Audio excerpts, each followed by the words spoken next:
নমস্কার বন্ধুরা, আশা করছি তোমরা সবাই খুব ভালো আছো।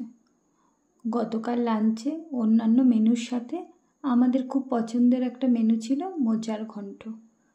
তো এই মোচার ঘন্টটা আমি কিভাবে বানিয়েছিলাম সেই রেসিপিটাই তোমাদের সাথে শেয়ার করছি।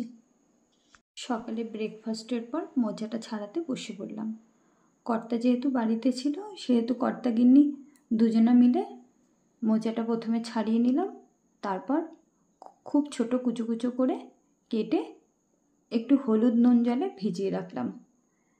তারপর এটাকে 8-10 মিনিট সিদ্ধ করে জলটা ঝরিয়ে নিলাম। কিছুটা পরিমাণ মতো আলু টুকরো করে কেটে নিয়েছি। আর এই যে মোচার জন্য মশলাটা আমি রেডি করছি।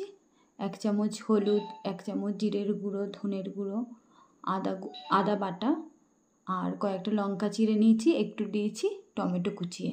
সব রেডি করে কড়াইতে তেল গরম